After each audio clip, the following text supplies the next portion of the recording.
कालू कौवा पूरे 1 महीने बाद घर आ रहा था। उसके पास एक फलों से भरी टोकरी और 2 बड़े बड़े बैग थे। चिड़िया अपने घर के सामने बैठी हुई कालू कौवे को देखकर हैरान हो जाती है। कबूतर भैया, ये कालू विदेश में कौन सा काम करता है जो इतनी सारी चीजें लेकर घर आ रहा है? गोरी ने बताया था कि कालू कौवा शहर वाले जंगल में पुलिस में बड़ा अफसर लगा हुआ है। मैं भी कहूँ, कालू के पास इतने सारे पैसे कहाँ से आ गए?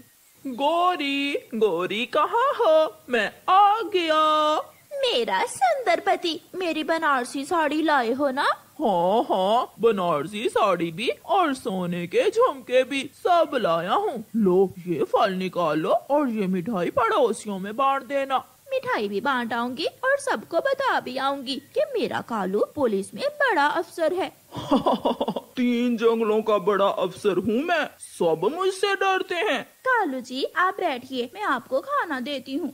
शाम के बाद गोरी कौवी चिड़िया के घर जाती है। चिड़िया, लो, ये मिठाई तुम्हारा भाई लेकर आया है। गोरी, ये तो बहुत खुशी की बात है। सुना है कालू भैया पुलिस में भर्ती हो गए हैं। बहुत बड़ा अफसर है मेरा कालू। मेरे कालू पति जी के नीचे पूरे 3 जंगल काम करते हैं। अच्छा, अब मैं जाती हूँ, मुझे कबूतर और तोते के घर भी मिठाई देने जाना है।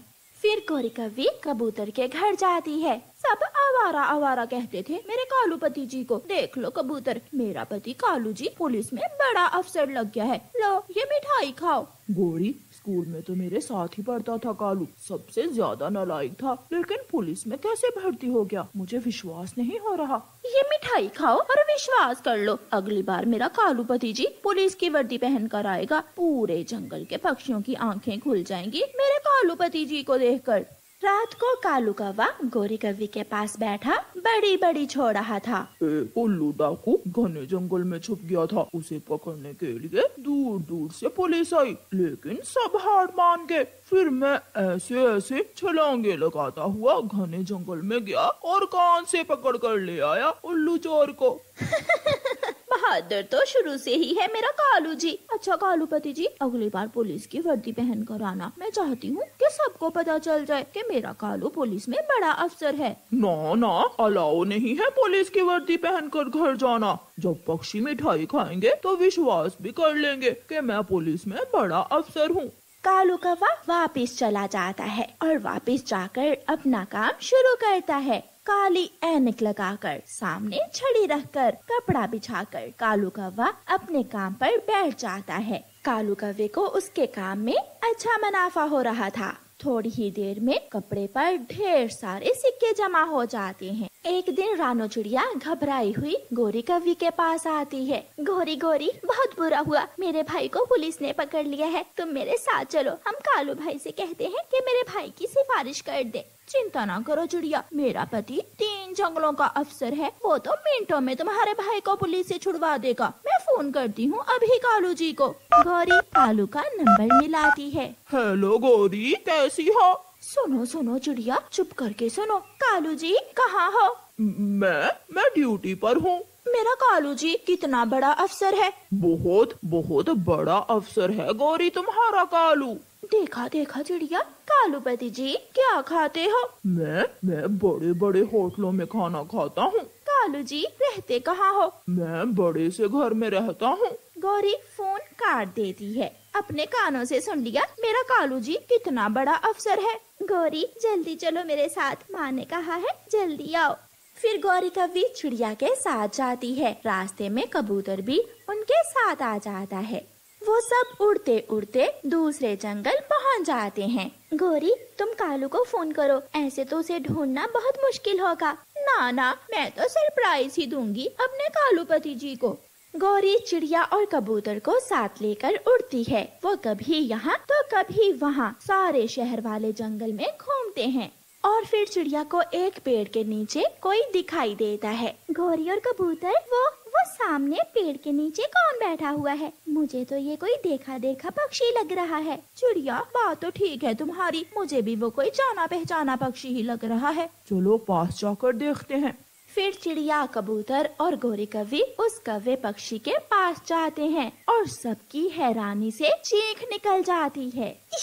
ये तो कालू है। कालू कौवे, तुम यहाँ भीख मांग रहे हो? कालू कौवा अपना मुंह दूसरी तरफ कर लेता है। कालू, मैं ये क्या देख रही हूँ? क्या तुम पुलिस में भर्ती नहीं हुए थे?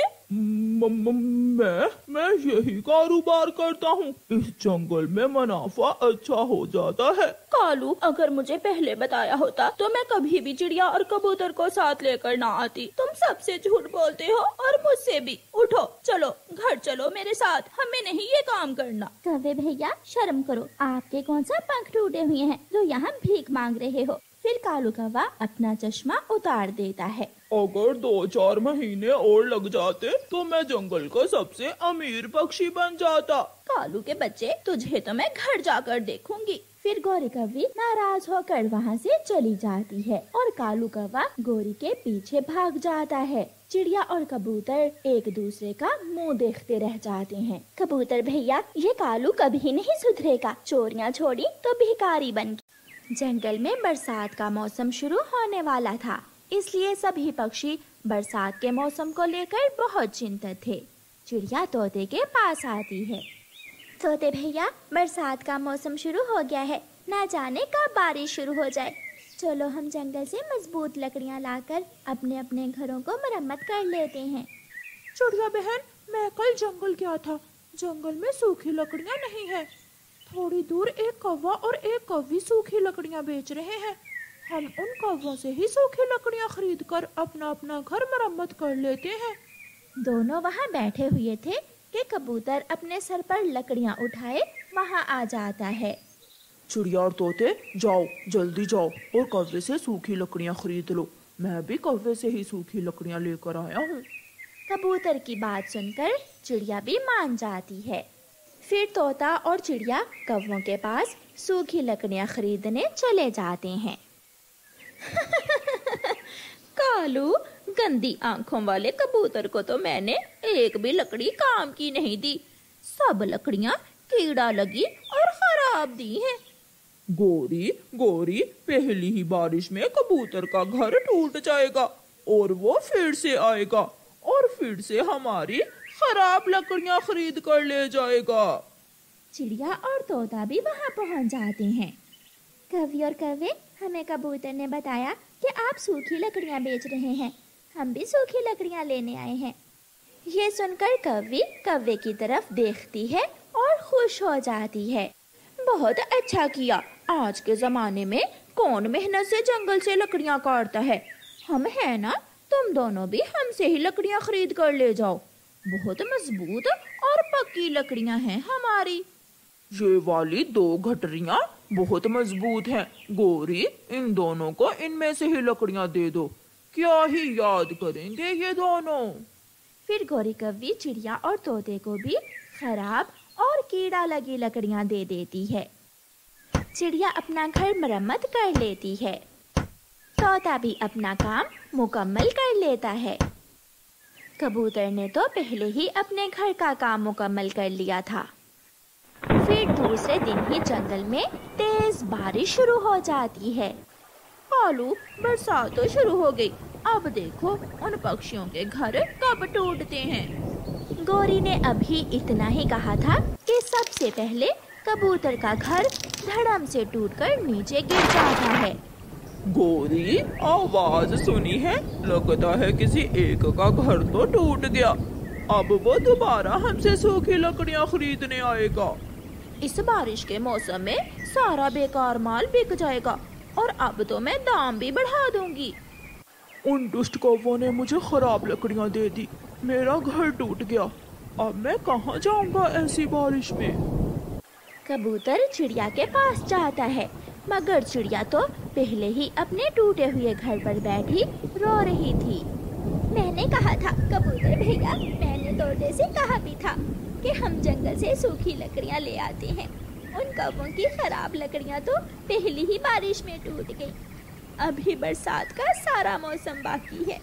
चिड़िया, जो हुआ उसे भूल जाओ, अब आगे का सोचो, हमें क्या करना है। खिड़की में बैठा बैठा तोता नीचे छलांग लगाता है, क्योंकि उसका घर भी टूट जाता है। तोते ने भी तो कौवों से ही खराब लकड़ियाँ ली थी। तीनों दोस्त बहुत परेशान थे। तोते और कबूतर, अब यहाँ मरने से अच्छा है हम किसी सुरक्षित ठिकाने की तलाश में निकल जाएं। उन दुष्ट कौवों का घर तो अभी तक ठीक है, हम पहले उन कौवों के पास जाते हैं, हो सकता है वो कौवे हमें अपने घर में ही रख लें। फिर वो तीनों कौवों के घर जाते हैं। चिड़िया दरवाजे पर दस्तक देती है। कालू जी, बाहर तोता, कबूतर और चिड़िया है, लगता है तीनों के घर टूट गए हैं। अब हम दोबारा उन्हें अपनी खराब लकड़ियाँ बेच देते हैं। कौवा और कौवी बाहर आते हैं। तुम तीनों यहाँ, क्या बात है? ये सब तुम्हारी वजह से हुआ है। तुमने हमें खराब और कीड़े वाली लकड़ियाँ दी, हम तीनों के घर टूट गए हैं। तो दोबारा लकड़ियाँ ले जाओ और अपने अपने घर फिर से बना लो। नहीं, हम यहाँ लकड़ियाँ लेने नहीं आए, तुम हमें कुछ दिन अपने घर में रख लो। जब बारिश रुकेगी तो हम जंगल से मजबूत लकड़ियाँ काट कर ही अपना अपना घर बनाएंगे। वाह वाह तोते, शक्ल देखी है अपनी, अपने घर में रख लो। चलो चलो भाग यहाँ से, मेरे घर में तो तुम्हारी चोंच ही आएगी और हम दोनों बाहर पेड़ की डाल पर बैठ जाएंगे। तुम बहुत बुरे हो, तुमने हमारे साथ धोखा किया है। जाओ जाओ, हमें भाषण न सुनाओ। चलो चिड़िया, हम सब दूसरे जंगल जाते हैं किसी ठिकाने की तलाश में। तो वो याद रखना, जो दूसरों का बुरा चाहता है हमेशा उसका अपना ही बुरा होता है। चिड़िया, कबूतर और तोता वहाँ से चले जाते हैं। कालू जी, सुनी थी उस गंदी आंखों वाले की बात, हमेशा उसका अपना ही बुरा होता है। कालू जी, हमारा घर तो मजबूत है ना, अभी तक तो टिका हुआ है, बना तो ये भी उन्हीं खराब लकड़ियों से है। कालू जी, अगर हमारा घर भी टूट गया तो हम क्या करेंगे? जब टूटेगा तो देखा जाएगा। चिड़िया